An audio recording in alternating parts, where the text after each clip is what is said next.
ಇದು ಇದು ನಮ್ಮ ಇದು ಭೂವಿಯವರೇ, ಈಗ ಇವತ್ತು ನಾವು ಸರ್ಕಾರದ ಆದೇಶ ಪ್ರಕಾರ ನಾವು ವಿಲೇಜ್ ಒಳಗಡೆ ಯಾವುದು 100 ಜಾಗ ಇದೆ, ಆ ಜಾಗದ ಬಗ್ಗೆ ಅದರಲ್ಲಿರುವ ಮರಗಳನ್ನು ಎನಿಮರೇಷನ್ ಮಾಡಲಿಕ್ಕೆ ನಮಗೆ ಮೇಲಾಧಿಕಾರಿಗಳು ಸೂಚಿಸಿರ್ತಾರೆ. ಅದರಂತೆ ನಾವು ಈಗ ಮಾಡ್ತಾ ಇದ್ದೀವಿ.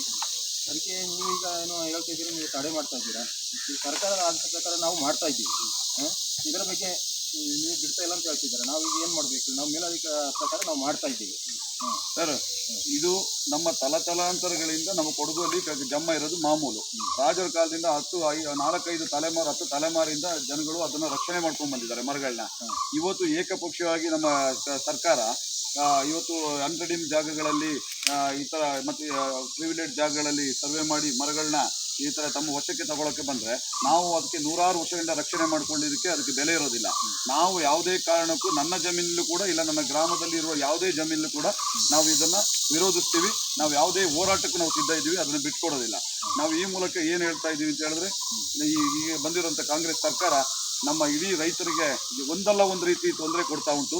ಒಂದು ತುಘಲಕ್ ಸರ್ಕಾರ ಅಂತೇಳಿ ಈ ಸಂದರ್ಭದಲ್ಲಿ ಹೇಳ್ತಾ ಇದ್ದೀನಿ. ಆದರೆ ಅದೇ ಥರ ನಮ್ಮ ರೈತರು ಯಾವುದೋ ಒಂದು ಕಷ್ಟಕ್ಕಾಗಲಿ ಅಂತೇಳಿ ನಾವು ಅದನ್ನು ಬೆಳೆಸ್ಕೊಂಡಿರ್ತೀವಿ. ಜಾಗದ ದಾಖಲಾತಿ ಜಮ್ಮ ಇರ್ಬೋದು, ಇನ್ನೊಂದು ಇರ್ಬೋದು. ನಮ್ಮ ಕೊಡಗಿನ ಬಹುತೇಕ ಎಲ್ಲ ನಮ್ಮ ಮೊದಲಿಂದ ಬಂದಿರೋದು ಜಮ್ಮನೆ. ಇವತ್ತು ಒಂದು ವರ್ಷ ಬಿಟ್ಟು ಜಮ್ಮ ಜಾಗದ ಸಮಸ್ಯೆ ಆಯಿತು, ಜಮ್ಮ ಮನೆ ಸಮಸ್ಯೆ ಆಯಿತು. ಈಗ ಜಮ್ಮ ಜಾಗದಲ್ಲಿರುವಂಥ ಮರಗಳನ್ನ ಇವತ್ತು ಸರ್ವೆ ಮಾಡೋಕ್ಕೆ ಬಂದು ಅದನ್ನು ಕಡಿದು ಇವರು ತಮ್ಮ ವಶಕ್ಕೆ ತಗೊಂಡು ಭಾಗ್ಯಗಳಿಗೆ ಬಳಸುವಂಥದ್ದು ಬೇಡ. ಯಾವುದೇ ಈ ಸಂದರ್ಭದಲ್ಲಿ ನಾವು ನಮ್ಮ ಸರ್ಕಾರಕ್ಕೆ ಧಿಕ್ಕಾರವನ್ನು ಹೇಳ್ತಾ ಇದ್ದೀವಿ.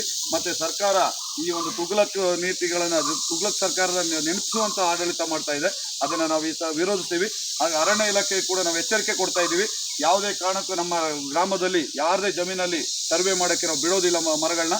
ಹಾಗೇನಾರಾದರೆ ನಾವು ಇಡೀ ಗ್ರಾಮಸ್ಥರು ಎಲ್ಲನೂ ನಮ್ಮ ಮುಖಂಡರುಗಳಿಗೆ ಹೇಳಿ ಒಗ್ಗಟ್ಟು ಮಾಡಿ ನಾವು ಅದನ್ನು ವಿರೋಧಿಸ್ತೀವಿ ಅಂತೇಳಿ ಈ ಸಂದರ್ಭದಲ್ಲಿ ಹೇಳ್ತಾ ಇದ್ದೀವಿ. ನಾವು ಯಾವುದೇ ಕಾರಣಕ್ಕೆ ಇವತ್ತು ನನ್ನ ಜಾಗಕ್ಕೆ ಸರ್ವೆ ಮಾಡೋಕ್ಕೆ ಬಂದಿದ್ರೆ ನಾವು ಇಲ್ಲಿ ಸರ್ವೆ ಮಾಡೋಕ್ಕೆ ಬಿಡೋದಿಲ್ಲ. ಅಂಥ ಸಂದರ್ಭ ಬಂದರೆ ನೀವು ಕೋರ್ಟಿಂದ ಆದೇಶ ಕೊಡ್ತೀವಿ. ನಮಗೆ ನೋಟಿಸ್ ಮಾಡಿಲ್ಲ. ನೀವು ಮೊದಲನೇದಾಗಿ ನೋಟಿಸ್ ಮಾಡಬೇಕು. ನಮಗೆ 2-3 ನೋಟಿಸ್ ಮಾಡಬೇಕು.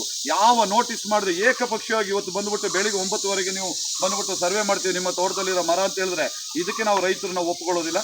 ಇದಕ್ಕೆ ನಾವು ಮುಂದಿನ ದಿನಗಳಲ್ಲಿ ಖಂಡಿತ ಖುದ್ದಾಗಿ ಹೋರಾಟ ಮಾಡ್ತೀವಿ.